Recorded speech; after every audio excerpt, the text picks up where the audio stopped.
back. I have so much fun up here because you guys are so fun to talk to. I'm going to talk today about lesson 100. It was a lesson that I was able to meditate on, do the meditation on at the conference that we just had in Las Vegas. A wonderful, successful, beautiful extension of love and joining that we did in Vegas. And I was inspired by that to bring it here and to continue the joining and unity that we started in Vegas. So I want to talk about you and your part. In the reading, he talked about our part is happiness. Our function is happiness. And I know sometimes Joshua gives us more than one function. So our function is also forgiveness. But then he'll tell you that forgiveness is the key to happiness. So he ties them together. So our function is happiness, but we get that through forgiveness. Forgiveness is the means of having our function, of experiencing the function of happiness. Without forgiveness, there is no happiness. And the place that we get to find that perfection of forgiveness, because that's what we're here to do. We're here to not perfect a body. We're not here to perfect an ego. We're not here to perfect a persona. We're here to perfect forgiveness. All we need to do is forgive perfectly. And then there won't be anything left to forgive, is what will happen. So, and the thing we're forgiving is the world is, what's happening here in the world is we're having an identity crisis. We decided we wanted to play this little game of separation, of God seeking God. And so we're playing the game of God seeking God, but in our little game, a voice of fear took over the journey. And we've been guided by fear for 2,000 years. And that voice, the voice of fear, it's in the entire collective mind. There's only one ego. And it's not, you have a bigger ego than I do. There's only one. There's only one of us here. And that ego, that voice of fear, needed to be loosened, needed to be threatened. It had a stronghold on our mind because of the 2,000 years of lies. Now, we weren't lied to by people who hated us. We weren't lied to by people who wanted bad things for us. Most of us were lied to by the people who believed they were loving us. Our parents, our families, our culture, our generations are the things we were taught. And Course in Miracles asks us to be willing to question every belief you've ever held. Every belief you've ever held. And that includes the 2,000 years of conditioning and the misleading message of fear that this world is. It's a projection of fear. And Jeshua's message, our dear brother, my colleague, Jeshua, I'm here as his representative, but I'm also here as the second coming. I've claimed my Christhood. I'm here to share that Christhood with you by seeing it in you and knowing that we are all equals in this journey. We all have an extremely valid, necessary part to play. Your part is just as valid, just as important as mine, and we're doing it together. We're joining in unity and relationship. Joshua taught that we are exactly as he is. He never preached that he was above us or better than us. He taught us that we are the same. And the disciples, one of the biggest misconceptions that was taught by his own students was the belief that heaven is a reward for suffering that you get later in life. Heaven's a later in life, after you die reward. It was because they didn't understand it, that they already contained heaven within them. They just didn't understand the teaching. They didn't have the experience of heaven within them yet. And they projected this idea that heaven is a reward. And that for after you die. And then the Catholic Church continued. They saw that this Jesus thing, this Jeshua thing was catching on, so they decided they had to take control of it. And they proceeded to inject their fear, their control. They destroyed Gospels. They negated Mary Magdalene by saying she was a prostitute. She was never a prostitute. But if you want to discredit a woman, say she's a hooker. Call her a whore, call her a slut. That's what the world does to discredit women. And that's what the Catholic Church did to Mary Magdalene, because she wrote a beautiful, truthful gospel about our own innocence, that we're all Christ. And that's what he taught. He taught that we are Christ. And the beautiful message, your part in Jeshua's plan, in God's plan for salvation, is to accept your accomplishment, your Christhood, that you're here, your job, forgiveness, is the means that you do your function of perfect happiness. Not just teeny happiness, not just once in a while happiness, but perfect happiness. Your function is forgiveness. And we just had a beautiful, wonderful conference in Las Vegas. But there was a surprise ending at the conference, and Reverend Tony gave a beautiful sermon, and he proceeded to expose all of his vulnerability, lessons he's learned about his body, about body image, lessons from A Course in Miracles that teaches us that we're not the body. The body is not a thing of sin. The body is not a symbol of guilt. The body is not something that we need to hide or fear or punish. The body is a neutral communication device. It is a temporary experience, a temporary neutral event. It can be used, it can be placed in the service of unity and joining. When we place the body in the service of unity and joining, we communicate unity and joining. But we're the ones bringing that truth. The body is just a tool of communication while we're having this temporary experience of form. What we've made of the body is we've made a thing of crucifixion. And what we do to our bodies, we punish our body, we hate our body, but the body is only here to serve. It's here, and you can use it to serve fear, and you can use it to serve joining. That's all we can do with it. Serve fear, serve joining. Your part in God's plan for salvation doesn't have a specific form. It doesn't look like anyone else's part. It doesn't have to look spiritual. In fact, the less spiritual your part looks, the better teacher you might be. And Reverend Tony was willing to unveil all of his vulnerability around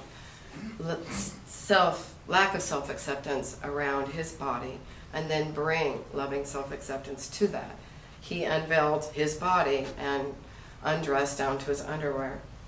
And we've lost a board member over it, and we've gained respect and trust and faith and commitment by people who were deeply moved by his unveiling, by his brilliant demonstration of, let's see how we cannot judge. True forgiveness is to stand in absolute acceptance of every brother. And when a brother unveils their vulnerability in such a deep way, in such a deep, loving way, it was a beautiful gift for us. It was a gift to give us permission to be vulnerable too, to accept our own bodily imperfections, our own self-image that we've created in our mind. And so I just want to thank everybody at the conference who was willing to receive that gift for themselves and then bring that now to our community, this beautiful, deep acceptance and love that this brings out. It also brings up fear. and people were afraid, and some people needed to walk out. They are acceptable too. Their response, their reaction, every feeling, every emotion they had, the ones who needed to voice their opinion, is acceptable as well, because all of it starts a conversation, and we can bring the conversation back to why are we here? What is our function? And how can I really do my part? If I judge my brother, if I judge Shadow, if I judge the Trumpies, we had Trumpies at the conference, and I hugged them. If I can hug Trumpies, and the thing is, the difference in me today is I had no icky goo inside of me for Republicans. It's gone.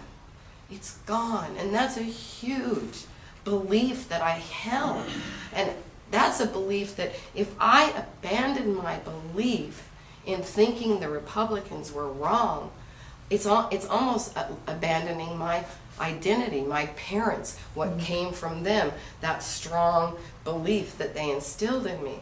So we have these beliefs that are all, it feels like abandonment to let them go. But that's exactly what we have to do. There is no political solution for the belief in separation. No party, Democrat, Republican, no one's going to solve separation by focusing on separation. When we look at it, we extend it. When we witness to it, it exists. Because of the power of the Christ. If the Christ chooses to witness separation, that's what happens. What do you want to see? The quote at the conference, our theme was change your mind, change the world. But the world, your world, the only world that exists for you is the one within your own mind. That's your world. And the only way you change that world is by not rejecting aspects of self. Every aspect, every form of self-expression is essential to God's plan for salvation. Your part, because you've accepted your part, you said yes to Joshua when he asked you if you wanted the truth, you said yes. So what belongs to you in truth, today's lesson, is that you are the Christ now. You are the second coming. Joshua's not coming back in form because he has you. And what he's asking of you is to just claim your Christhood, your accomplishment, your absolute eternal innocence, to accept the atonement for yourself, and that all aspects of Christ are acceptable, all of them, including Trumpies. I'm going to tell you our miracle story at the conference with the Trumpies. And I call them that with the absolute most tender hearts. And one of the men that I hugged in line I just wanted to find out who he was. And I wanted to just meet him as Christ meeting Christ instead of belief meeting belief. And so he was angry, and that was okay. I just allowed that. It was okay for him to be angry. And so I asked him what he was angry about. And he said that his tires had been slashed, all four of them, for his participation at a rally because of his Trump bumper sticker. So I have some healing with him around that, and I apologized to him and just had some tender moment with him around it, and said he didn't deserve it, and I'm sorry that happened. But what I said to him just before I left is that I said, I'm going to forgive the person that slashed your tires for you. I know you're not ready, and you don't ever have to forgive them if you don't want to. But I'm going to forgive them for you. And I'm going to hold that forgiveness safe. If you ever want it, it's available for you. But I understand that you have absolute right to be upset about it. It's an upsetting thing that happened to you. And he didn't resist that. He just allowed that message to be heard. He didn't fight it. And we shared another hug. That's miracle one. We have another Trumpy miracle.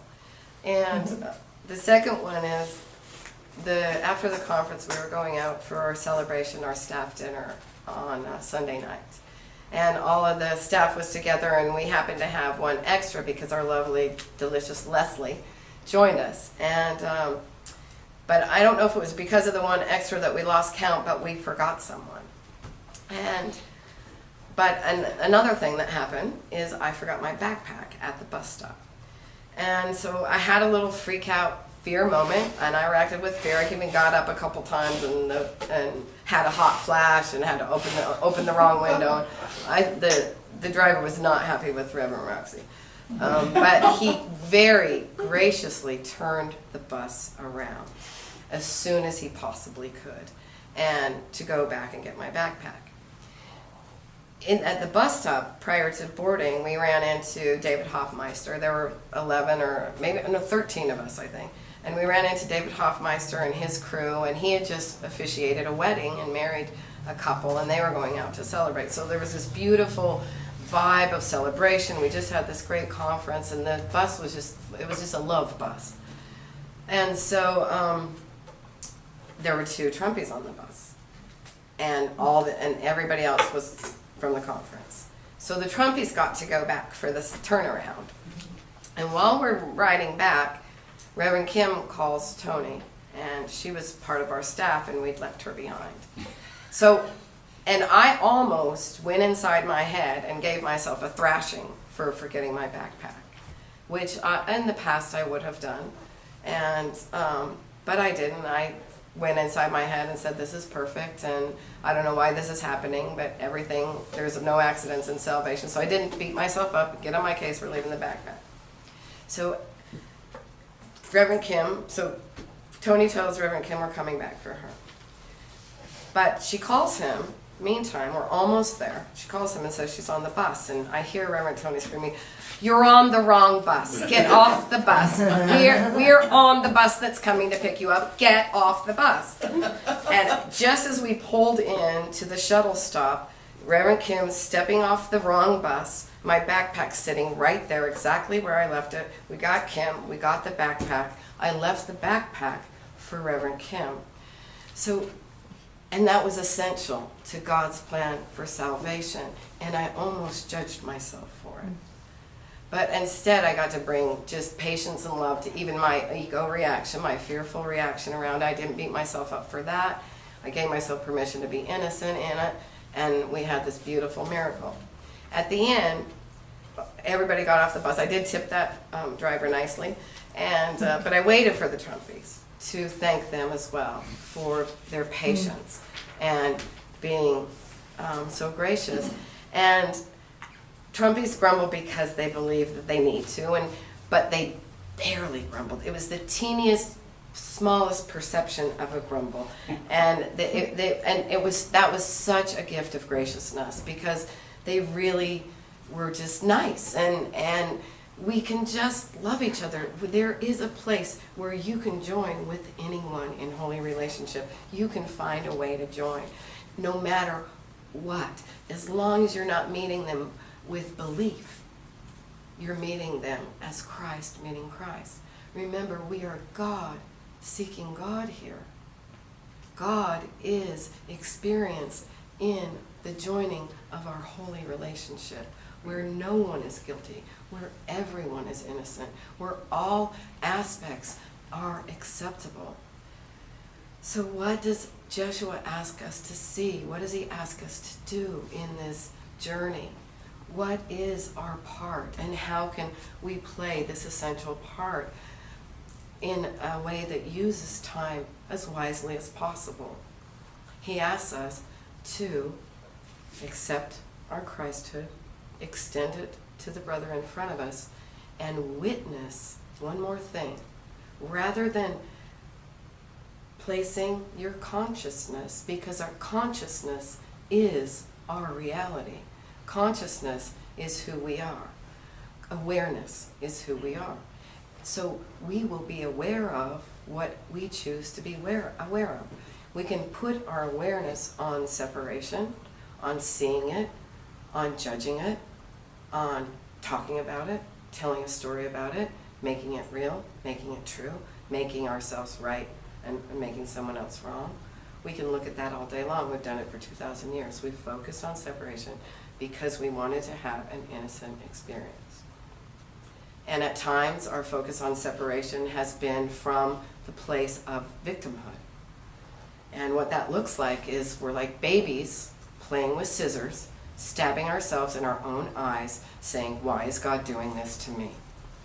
When, whatever it is, whatever separation experience we're having, it is self-chosen, self-selected, self-created, but it's also innocent. Every separation experience you've ever chosen to have has been an innocent choice. Now, we're kind of tired of it. Separation, to me now, is boring. I'm bored of separation. I'm tired of the dream. And seeking to have a separation dream was never bad or wrong, but we're tired. And we have threatened the ego long enough. For 50 years, there have been people willing to hold the truth in the collective mind.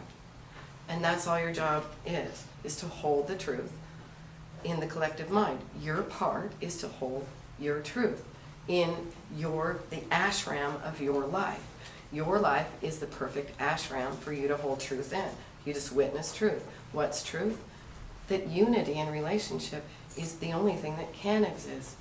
Even in our creation of the world, of the planet, of the galaxy, of the solar system, even this world that exists only within our own mind, consciousness is actually surrounding the galaxy, the world, the creation. It's wrapped in the embrace of Christ consciousness. It's not separate from Christ consciousness. The dream is wrapped in the embrace, but it's a dream. It's an innocent separation experience. When we're tired of having it, we stop witnessing to it. So in this dream of separation, we can't even get away from unity in relationship. It's everywhere. Nothing can exist here without dependence on something else. From the sun to the absolute smallest living organism, everything is connected through relationship. So even when we tried to play a game of separation, we couldn't. Even our dream reflects unity. All Jeshua is asking us to do is those three things. Accept your own Christhood, see it in your brother, and then witness the unity and relationship that's everywhere, that all of us exist in.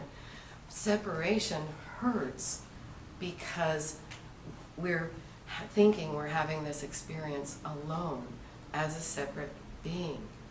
But if we remember we're doing this together, we're doing this in unity and relationship. We've never been alone in this. Never. And it only hurts because we forgot our unity. We forgot the truth. But we're still holding hands with all aspects of creation. We have not let go. We just think we did. Jeshua just wants us to remember that we're still holding hands. We haven't let go. And we're literally grabbing each other's hand and walking each other home. We cannot do this without each other. We can't do this without the hand of our brother. You can't get there alone. The ark of peace is entered 2 by 2. It's entered in relationship. God exists in our relationship with our own innocence, our relationship with our brother's innocence, the holiness, the relationship exists there. And our part is to bring it, hold it, see it. Yay, go.